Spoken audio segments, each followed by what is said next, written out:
தமிழகத்தில் தொழில் வளர்ச்சிக்காக புதிய தொழில் கொள்கை விரைவில் வெளியிடப்படும் என்று ஆளுநர் பன்வாரிலால் புரோஹித் தெரிவித்திருக்கிறார். இருமொழிக் கொள்கையே தொடரும், நதிநீர் பிரச்சினையில் தமிழகத்தின் உரிமை நிலைநாட்டப்படும் என்றும் ஆளுநர் உறுதியளித்திருக்கிறார்.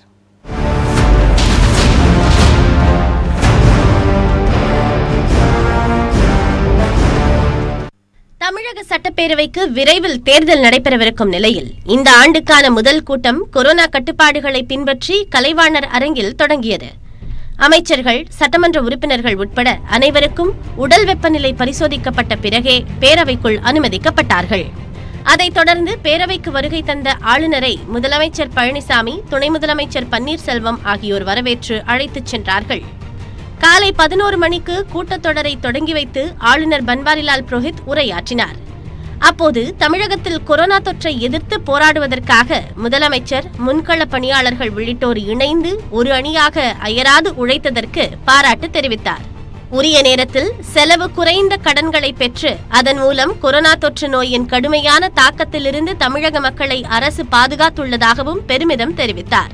கொரோனா பொதுமுடக்க காலத்திலும் கூட தமிழகத்திற்கு 60,674 கோடி ரூபாய் முதலீடு ஈர்க்கப்பட்டுள்ளதாக கூறிய ஆளுநர், 2000 மினி கிளினிக்குகள் அமைக்கப்பட்டிருப்பது தொலைநோக்கு திட்டமாக அமைந்திருப்பதாகவும், மருத்துவ படிப்பில் அரசு பள்ளி மாணவர்களுக்கு 7.5% இடஒதுக்கீடால் சமூக நீதியில் முன்னேற்றம் ஏற்பட்டுள்ளதாகவும் கூறினார். உச்சநீதிமன்றத்தின் தீர்ப்பை மீறி கர்நாடக அரசால் முன்மொழியப்பட்ட மேகதாது திட்டம் மற்றும் பெரியாறு ஆற்றின் குறுக்கே புதிய அணை கட்டுவதற்கு கேரள மாநிலத்திற்கு அனுமதி வழங்கக்கூடாது என்று மத்திய அரசை தொடர்ந்து வலியுறுத்துவோம் என்றும் ஆளுநர் குறிப்பிட்டார். We have emphatically reiterated to the Government of India that Karnataka should not be permitted to construct any reservoir or diversion structure across the river Kaveri and its tributaries in violation of the judgment of the Honorable Supreme Court and without the prior consent of Tamil Nadu. I again urge the Government of India to reject the Mekadatu project proposed by Karnataka, which is in violation of the judgment of the Honorable Supreme Court. Kaveri தெற்கு வெள்ளாறு இணைப்பின் பணிகள் விரைவில் தொடங்கப்படும். அத்திக்கடவு அவிநாசி நீரேற்று பாசன திட்டத்தில் வரும் March மாதத்திற்குள் முதற்கட்ட பணிகள் நிறைவேற்றப்படும் என்றும் ஆளுநர் தெரிவித்தார். முதலமைச்சரின் உதவி மையம் எனும் ஒருங்கிணைக்கப்பட்ட குறைதீர்ப்பு நடவடிக்கை முன்னெடுக்கப்படும். ஊரக பகுதியில் வீடற்ற ஏழை குடும்பத்திற்கு கான்கிரீட் வீடும், நகர்ப்பகுதியில் வீடற்ற ஏழை குடும்பத்திற்கு அடுக்குமாடி குடியிருப்பில் ஒரு வீடும் தரப்படும் என்றும் ஆளுநர் தெரிவித்தார். தமிழக மீனவர்களின் உயிரிழப்புக்கு காரணமான இலங்கை கடற்படையினருக்கு கண்டனம் தெரிவித்த ஆளுநர், இந்த விவகாரத்தை இலங்கை அரசின் கவனத்திற்கு கொண்டு செல்ல மத்திய அரசிடம் வலியுறுத்தி இருப்பதாகவும் கூறினார். தொழில் வளர்ச்சிக்கு மேலும் ஊக்கமளிக்கும் விதமாக புதிய தொழில் கொள்கைக்கு அரசு ஒப்புதல் தெரிவித்திருப்பதாகவும் ஆளுநர் கூறினார். To encourage investment in sunrise sectors, the government has announced an electric vehicle policy and an electronic hardware manufacturing policy, which are both proven to be attractive. The new India's industrial policy has been approved by the government and will be unveiled shortly. Metro rail 2ஆம் கட்ட திட்டத்திற்கு மத்திய அரசு அதனுடைய பங்கு மூலதனத்திற்கு ஒப்புதலை வழங்க வேண்டும் எனவும் அவர் கேட்டுக்கொண்டார். இருமொழிக் கொள்கையை தொடர்ந்து பின்பற்றுவதில் தமிழக அரசு உறுதிபூண்டுள்ளதாகவும் ஆளுநர் தெரிவித்தார். மொழிவாரி சிறுபான்மையினருக்கு பிரதிநிதித்துவம் அளிக்கும் விதமாக மாநில சிறுபான்மையினர் ஆணையம் விரிவுபடுத்தப்படும் என்றும் ஆளுநர் உரையில் தெரிவிக்கப்பட்டுள்ளது. இந்நிலையில் சட்டப்பேரவை கூட்டத்தொடரை பிப்ரவரி 5ஆம் தேதி வரை நடத்த முடிவு செய்யப்பட்டுள்ளது. சபாநாயகர் தலைமையில் நடந்த அலுவல் ஆய்வுக் கூட்டத்தில் இந்த முடிவு எடுக்கப்பட்டுள்ளது. மறைந்த அமைச்சர் துரைக்கண்ணு, பாடகர் SPB, மருத்துவர் சாந்தா ஆகியோருக்கு நாளை இரங்கல் தெரிவிக்கப்படுகிறது. ஆளுநர் உரைக்கு நன்றி தெரிவிக்கும் தீர்மானம் தாக்கல் செய்யப்பட்டு அதன் மீதான விவாதம் வியாழன் மற்றும் வெள்ளிக்கிழமைகளில் நடைபெறவிருக்கிறது. இதனிடையே கூட்டத்தொடரை எதிர்க்கட்சிகள் புறக்கணிப்பதாக அறிவித்திருப்பது குறித்த கேள்விக்கு பட்ஜெட் தாக்கலுக்கு வருவார்கள் என்று சபாநாயகர் தனபால் பதிலளித்தார். வருவாங்கன்னு எதிர்பார்த்து உட்காந்துட்டு கேட்டேன், வரல. கூப்பிட்டு கேட்டேன், இந்த மாதிரி நாங்கள் இந்த ஆளுநர் உரை இந்த கூட்டத்தொடரை ஆளுநர் உரையினுடைய இந்த விவாதத்தில் மட்டும் நாங்கள் பங்கேற்கல, வரல அப்படின்னு சொல்லியிருக்கேன். பட்ஜெட்டுக்கு தெரியல வருவாங்க. முதலமைச்சர் மற்றும் அமைச்சர்கள் மீதான ஊழல் புகார் மீது நடவடிக்கை எடுக்கப்படாததை கண்டித்து பேரவையில் ஆளுநர் உரையை புறக்கணித்து திமுக, காங்கிரஸ் உறுப்பினர்கள் வெளிநடப்பு செய்தனர். சட்டப்பேரவை கூட்டத்தொடரை தொடங்கி வைத்து ஆளுநர் பன்வாரிலால் புரோஹித் உரையாற்றத் தொடங்கினார். அப்போது எதிர்க்கட்சித் தலைவர் ஸ்டாலின், துணைத் தலைவர் துரைமுருகன் ஆகியோர் அமைச்சர்கள் மீதான ஊழல் புகார் மற்றும் 7 விடுதலை உள்ளிட்ட விவகாரங்களை பேச முற்பட்டனர். இதற்கு அனுமதி மறுத்த ஆளுநர் மத்திய பட்ஜெட்டில் தமிழகத்திற்கு அதிக அளவு நிதி ஒதுக்கப்பட்டிருப்பதாக பெருமிதம் தெரிவித்தார். தொடர்ந்து எதிர்க்கட்சியினர் அமளியில் ஈடுபட்டதால் இது கடைசி கூட்டத்தொடர் என்பதால் ஒத்துழைப்பு வழங்கும்படி அறிவுறுத்தினார். மேலும் எதிர்ப்பு தெரிவிப்பதாக இருந்தால் 5 நிமிடம் அவையை விட்டு வெளியே செல்லும்படி கேட்டுக்கொண்டார். In the newspaper that is there, what is the objection therein? Anything wrong? Anything wrong? Anything wrong? No, not at all.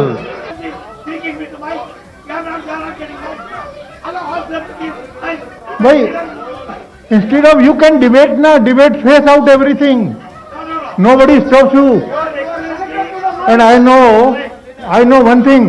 All of you senior leaders, you are one of the best orators. Why don't you? Your skill.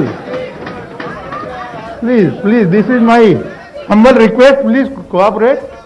There is no sense. This is my request. Being the last session of this term, usually it is something else. Take full advantage of it. Take part in the debate. இதையடுத்து திமுக தலைவர் ஸ்டாலின் தலைமையில் அக்கட்சி உறுப்பினர்கள் வெளிநடப்பு செய்தனர். அப்போது செய்தியாளர்களிடம் பேசிய ஸ்டாலின், முதலமைச்சர் பழனிசாமி உள்ளிட்ட அமைச்சர்கள் மீது திமுக அளித்த ஊழல் புகார் மீது நடவடிக்கை எடுக்காததை கண்டித்து இந்த கூட்டத்தொடர் முழுவதையும் புறக்கணிப்பதாக கூறினார். கவர்னரை பொறுத்த வரைக்கும் முதலமைச்சருக்கு, அமைச்சர்களுக்கு பக்கபலமாக துணை நிற்கக்கூடிய வகையில், ஊழலுக்கு துணை நிற்கக்கூடிய வகையில் அவர் இருந்து கொண்டிருக்கிறார் என்பது வெட்ட வெளிச்சமாகிறது. நாங்கள் கவர்னர் உரையை மட்டும் இல்லை, அதை தொடர்ந்து இந்த கூட்டத்தொடர் முழுமையும் நாங்கள் புறக்கணிக்கிறது என்று முடிவு செஞ்சுருக்கிறோம்.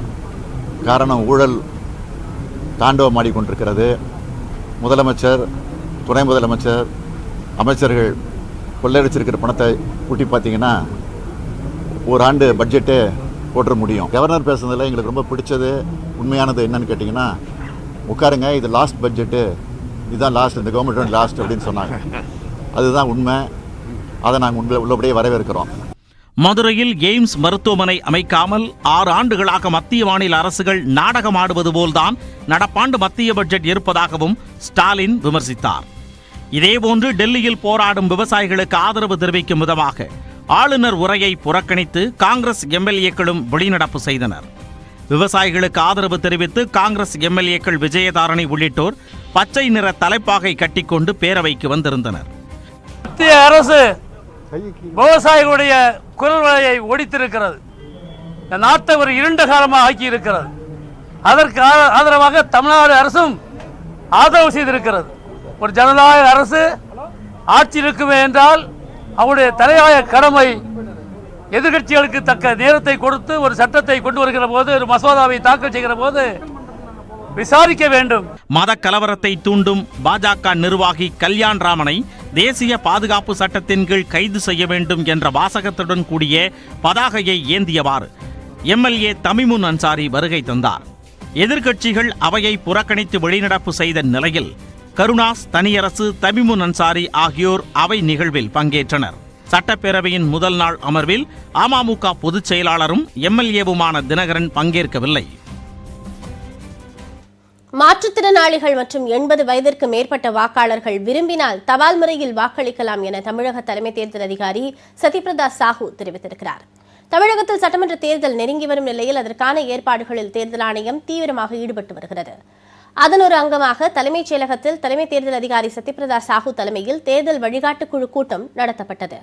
இதில் பொதுப்பணி, உயர்கல்வி, சமூக நலம் மற்றும் மாற்றுத்திறனாளிகள் ஆணையம் உள்ளிட்ட துறை அதிகாரிகள் பங்கேற்றார்கள். கூட்டத்தில் மாநிலம் முழுவதும் உள்ள 4,50,000 மாற்றுத்திறனாளி வாக்காளர்களுக்கு சக்கர நாற்காலி, கழிப்பறை உள்ளிட்ட வசதிகள் குறித்து ஆலோசனை மேற்கொள்ளப்பட்டது.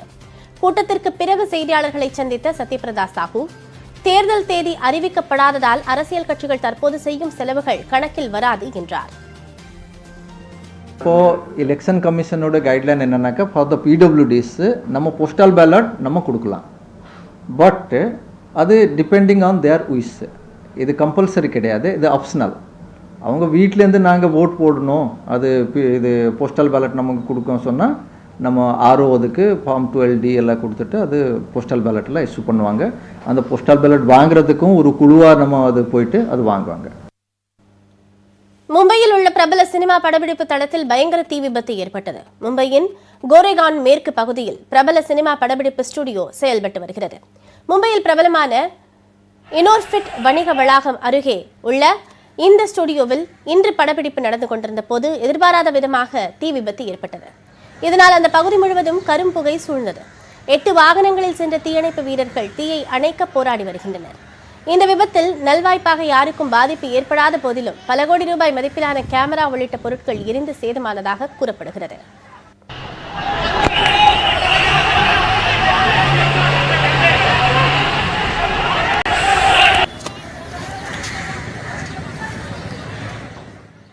வேளாண் சட்டங்களுக்கு எதிர்ப்பு தெரிவித்து எதிர்க்கட்சி உறுப்பினர்கள் முழக்கம் எழுப்பியதால் மக்களவை 1 மணி நேரத்திற்கு ஒத்திவைக்கப்பட்டது.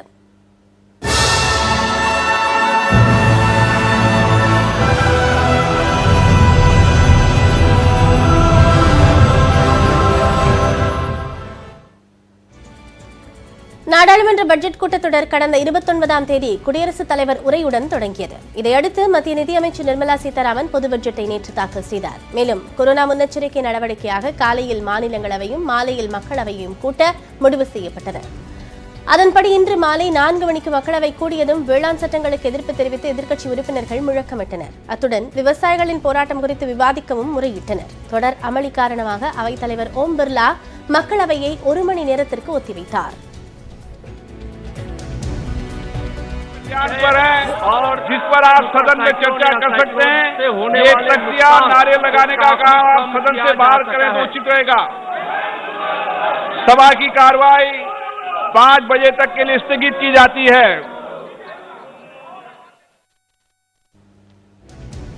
இதையடுத்து மக்களவை மாலை 5 மணிக்கு மீண்டும் கூடியது. அப்போது கருப்பு சட்டங்களை திரும்ப பெற வேண்டும் என்று வலியுறுத்தி எதிர்க்கட்சி உறுப்பினர்கள் முழக்கம் எழுப்பினார்கள். அப்போது வேளாண் சட்டங்கள் தொடர்பாக நாடாளுமன்றத்திற்கு உள்ளேயும் வெளியேயும் விவாதம் நடத்த தயாராக இருப்பதாக வேளாண் துறை அமைச்சர் நரேந்திர சிங் தோமர் தெரிவித்தார். எனவே நாடாளுமன்றம் செயல்பட உறுப்பினர்கள் அனுமதிக்க வேண்டும் என்றும் அவர் கோரிக்கை விடுத்தார். எனினும் உறுப்பினர்களின் அமளி தொடர்ந்ததால் அவையை இரவு 7 மணி வரை ஒத்திவைப்பதாக அவைத்தலைவர் ஓம் பிர்லா அறிவித்தார்.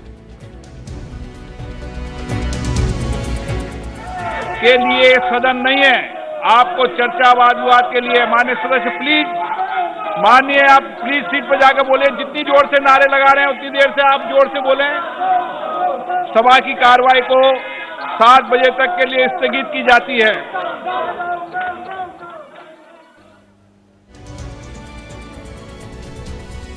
முன்னதாக இதே கோரிக்கையை வலியுறுத்தி மாநிலங்களவையில் எதிர்க்கட்சி உறுப்பினர்கள் அமளியில் ஈடுபட்டதால் காலை 9 மணிக்கு தொடங்கிய அவை நடவடிக்கை 10:30 மணி வரை ஒத்திவைக்கப்பட்டது. பின்னர் கூடிய போதும் அமளியால் அடுத்தடுத்து 2 முறை ஒத்திவைக்கப்பட்டு பின்னர் நாள் முழுவதும் ஒத்திவைக்கப்பட்டது. விவசாயிகள் போராட்டம் பற்றி நாடாளுமன்றத்தில் விவாதிக்க அரசு தயாராக இல்லை என்றும் எதிர்க்கட்சிகளின் உரிமைகள் பறிக்கப்படுவதாகவும் திமுக எம்பி திருச்சி சிவா குற்றம் சாட்டியுள்ளார். விவசாயிகள் அவர்களை மனிதர்களாக பார்க்க வேண்டும். அதாவது மனிதாபிமானமே ஒட்டுமொத்தமாக இல்லை. இந்த கடும் குளிரில் மாலையானால் நம்மால் வெளியே வர முடியவில்லை. ஆனால் அவர்கள் இரவு முழுவதும் வெட்ட வெளியிலே கிடக்கிறார். ஏதாவது ஒரு வகையில் பாசிஃபை அந்த முயற்சியை செய்யாமல் அடக்குமுறை, தண்ணீர் கொடுக்காமல் நிறுத்துவது, கான்கிரீட் சோறு எடுத்து தடுப்பது, பின்னர் அவர்களுக்கு இணையதளத்தை இப்படித்தான் இந்த அரசாங்கம் கையாளுகிறதே தவிர இதை எப்படி சாத்வீகமாக செய்வது என்று எண்ணமும் இல்லை. குறைந்தபட்சம் நாடாளுமன்றத்தில் விவாதிக்கவும் தயாராக. இனி விரைவுச் செய்திகளை பார்க்கலாம். பிப்ரவரி 8ஆம் தேதி முதல் 48 நாட்கள் கோயில் யானைகள் புத்துணர்வு முகாம் நடைபெறும் என தமிழக அரசு அறிவித்துள்ளது. தமிழகத்தில் இந்து சமய அறநிலையத்துறையின் கட்டுப்பாட்டில் உள்ள கோயில் யானைகளுக்கு ஆண்டுதோறும் புத்துணர்வு முகாம் நடைபெறுவது வழக்கம். இந்த வகையில் இந்த ஆண்டுக்கான முகாம் வரும் 8ஆம் தேதி காலை 9 மணிக்கு தேக்கம்பட்டி பவானி ஆற்றுப்படுகையில் தொடங்குகிறது. இதற்கான வழிகாட்டு நெறிமுறைகளை வெளியிட்டுள்ள அரசு யானைகளை முகாமுக்கு கொண்டு செல்லும் வழியில் தாழ்வாக மின்சார வயர்கள் உள்ளதா என ஆராய வேண்டும் என்று கூறியுள்ளது. மேலும் யானையை அழைத்துச் செல்லும் நேரம் மற்றும் சென்று சேரும் நேரம் குறித்த விவரங்களை அறநிலையத்துறை அதிகாரிகளுக்கு பாகன்கள் தெரிவிக்க வேண்டும் என அறிவுறுத்தப்பட்டுள்ளது. மனிதாபிமான அடிப்படையிலேயே சசிகலா நலம் பெற வேண்டும் என ட்விட்டரில் பதிவிட்டதாக துணை முதல்வர் ஓ பன்னீர்செல்வத்தின் மகன் ஜெயப்பிரதீப் தெரிவித்துள்ளார். தூத்துக்குடி மாவட்டம் திருச்செந்தூர் சுப்பிரமணிய சுவாமி கோவிலில் ஜெயப்பிரதீப் சுவாமி தரிசனம் செய்தார். பின்னர் செய்தியாளர்களிடம் பேசிய அவர் 3வது முறையாக அதிமுக ஆட்சி அமைய வேண்டி திருச்செந்தூர் கோயிலில் சுவாமி தரிசனம் செய்ததாக குறிப்பிட்டார். சசிகலா விடுதலை அவங்களோட ட்வீட் பண்ணியிருந்தீங்க, அது மனிதாபிமானமான முறையில் செயல்படுறோம் இல்லை, கட்சிகளுக்குள்ள வந்து ஏற்பது. மத்திய பட்ஜெட்டில் புதுச்சேரி புறக்கணிக்கப்பட்டுள்ளதாக அந்த மாநில முதலமைச்சர் நாராயணசாமி குற்றம் சாட்டியுள்ளார். புதுச்சேரி சட்டமன்ற கமிட்டி அறையில் செய்தியாளர்களிடம் பேசிய அவர், சிறு மற்றும் நடுத்தர தொழில் செய்பவர்களுக்கு பட்ஜெட்டில் எந்த ஒரு அறிவிப்பும் இடம்பெறவில்லை என்றும், இந்த பட்ஜெட்டால் சாதாரண மக்களுக்கு எந்த நன்மையும் ஏற்பட போவதில்லை என்றும் தெரிவித்தார். மேலும் பொதுத்துறை வங்கிகள் தனியார் மயமாக்கப்படும் என்ற அறிவிப்பை மத்திய அரசு திரும்பப் பெற வேண்டும் என்றும் குறிப்பிட்டுள்ளார். இந்த ஆண்டு பட்ஜெட் நிதிநிலை அறிக்கையில் நிறைய சலுகைகள் இருக்கும் என்று எதிர்பார்க்கப்பட்டது. ஆனால் எதிர்பார்த்தவர்கள் எல்லாம் ஏமாந்து போயிருக்கிறார்கள். மருத்துவ படிப்பு சேர்க்கைக்கு போலி நீட் சான்றிதழ் அளித்த வழக்கில் கைது செய்யப்பட்ட மாணவி தீக்ஷா அவருடைய தந்தை மருத்துவர் பாலச்சந்திரனுக்கும் ஜாமீன் வழங்கப்பட்டுள்ளது. நீட் தேர்வில் வெறும் 27 மதிப்பெண் பெற்றிருந்த ராமநாதபுரம் மாவட்டம் பரமக்குடியை சேர்ந்த தீக்ஷா 610 மதிப்பெண் பெற்றதாக போலி சான்றிதழ் வழங்கியது அம்பலமானது. இதையடுத்து இருவரும் கைது செய்யப்பட்டு சிறையில் அடைக்கப்பட்ட நிலையில் சென்னை முதன்மை அமர்வு நீதிமன்றம் ஜாமீன் மனுவை தள்ளுபடி செய்ததையடுத்து உயர்நீதிமன்றத்தில் மனு தாக்கல் செய்யப்பட்டது. இத்தொடர்பான விசாரணையில் மனுதாரரின் செயலால் மற்ற மாணவர்கள் யாரும் பாதிக்கப்படவில்லை என்று மாணவியின் தரப்பில் தெரிவிக்கப்பட்டது. ஆனால் இதுகுறித்து புலன் விசாரணை நடைபெற்று வருவதால் அறிக்கைக்காக காத்திருப்பதாக போலீசார் தரப்பில் தெரிவிக்கப்பட்டது. இருதரப்பு வாதங்களையும் கேட்ட நீதிபதி இருவரையும் காவலில் வைத்து விசாரணை செய்யப்பட்டு விட்டதால் நிபந்தனை ஜாமீன் வழங்கி உத்தரவிட்டார். சென்னையில் 22 கேரட் ஆபரண தங்கத்தின் விலை சவரனுக்கு 480 ரூபாய் குறைந்து 36,520 ரூபாய்க்கு விற்பனை செய்யப்படுகிறது. கிராம் ஒன்றுக்கு 60 ரூபாய் குறைந்து 4,595 ரூபாய்க்கு விற்பனை செய்யப்படுகிறது. வெள்ளி விலை கிராமுக்கு 3 ரூபாய் 90 காசுகள் குறைந்து 75 ரூபாய் 30 காசாகவும், கட்டி வெள்ளி கிலோவிற்கு 75,300 ரூபாய்க்கும் விற்பனையாகிறது. அதே நேரத்தில் மத்திய பட்ஜெட் எதிரொலியால் பங்குச்சந்தை 2வது நாளாக ஏற்றம் கண்டுள்ளது. செவ்வாய்க்கிழமை வர்த்தக நேர முடிவில் சென்செக்ஸ் 1197 புள்ளிகள் உயர்ந்து 49,797 புள்ளிகளில் நிறைவடைந்தது. நிப்டி 366 புள்ளிகள் உயர்ந்து 14,647 புள்ளிகளில் வர்த்தகமானது. இதனால் முதலீட்டாளர்கள் மகிழ்ச்சி அடைந்துள்ளனர். சேலம் மாவட்டம் நங்கவல்லி ஊராட்சி ஒன்றியத்தில் தேசிய ஊரக வேலைவாய்ப்பு திட்டத்திற்கான பூமி பூஜை நிகழ்ச்சியில் அதிமுகவும் பாமக நிர்வாகிகளும் மோதிக்கொண்டதால் பரபரப்பு ஏற்பட்டிருக்கிறது. இது குறித்த கூடுதல் தகவல்களோடு நமது செய்தியாளர் கோகுல் இணைகிறார். கோகுல், எதன் காரணத்தினால் இந்த மோதல் ஏற்பட்டது? சேலம் மாவட்டம் மேட்டூர் அருகே இருக்கிறது நங்கவல்லி ஊராட்சி. இந்த நங்கவல்லி ஊராட்சி ஒன்றியத்தினுடைய ஒன்றிய சேர்மனாக பானுமதி பாலசுப்ரமணியம் என்பவர், பாமகவை சார்ந்த பானுமதி பாலசுப்ரமணியம் என்பவர் சேர்மனாக இருக்கிறார். தேசிய ஊரக வேலைவாய்ப்பு திட்டத்தின் ஒரு புதிய பணியை துவங்குவதற்கான பூமி பூஜை போடுவதற்காக நங்கவல்லி ஊராட்சி ஒன்றியத்தில் இருக்கக்கூடிய ஆவடத்தூர் என்ற கிராமத்திற்கு சென்றிருக்கிறார். அப்பொழுது அந்த பகுதியில் இருக்கக்கூடிய, அதாவது அதிமுக நங்கவல்லி ஒன்றிய செயலாளர் செல்வம் என்பவர் இந்த பூமி பூஜை போடவிடாமல் தடுத்து அவரிடம் தகராறில் ஈடுபட்டு வந்ததாக கூறப்படுகிறது. ஏற்கனவே நங்கவல்லி ஊராட்சி ஒன்றியத்தை பொறுத்தவரை அங்கு சேர்மனாக இருக்கக்கூடிய பாமகவை சார்ந்தவருக்கும் அதிமுக ஒன்றிய செயலாளருக்கும் ஏற்கனவே அவ்வப்போது லேசான தகராறு இருந்து வந்ததாக கூறப்படுகிறது. இந்த நிலையில் இன்று இந்த பூமி பூஜை போட வந்த போது அதற்கு எதிர்ப்பு தெரிவித்து யாரையை கேட்டு அனுமதி இல்லாமல் இந்த ஏரியாவுக்கு வந்தீர்கள் என்று அதிமுக ஒன்றிய செயலாளர் செல்வம் கேட்டதால் இரு தரப்பினருக்கும் இடையே அங்கே தகராறு ஏற்பட்டு, இதனால் பாமக கட்சியை சார்ந்த தொண்டர்களுக்கும் அதிமுக தொண்டர்களுக்கும் இடையே லேசான கை கலப்பு நடைபெற்றிருக்கிறது. அதே போல அங்கிருந்து சில கல்வீசிய சம்பவமும் நடைபெற்றிருக்கிறது. இதனால் அந்த ஒரே கூட்டணியில் இருக்கக்கூடிய அதிமுக பாமக நிர்வாகிகளிடையே ஏற்பட்ட இந்த மோதலால் அந்த பகுதியில் பெரும் பரபரப்பு ஏற்பட்டிருக்கிறது. இதனைத் தொடர்ந்து தகவல் அறிந்து வந்த காவல்துறையினர் இரு தரப்பினரையும் சமாதானப்படுத்தி தற்பொழுது அனுப்பி வைத்திருக்கிறார்கள். ஆனாலும் இதுவரை புகார் ஏதும் கொடுக்கப்படாமல் இருக்கிறது. தொடர்ந்து காவல்துறையினர் விசாரித்து வருகிறார்கள். நன்றி கோகுல், தகவல்களை பகிர்ந்து கொண்டமைக்கு.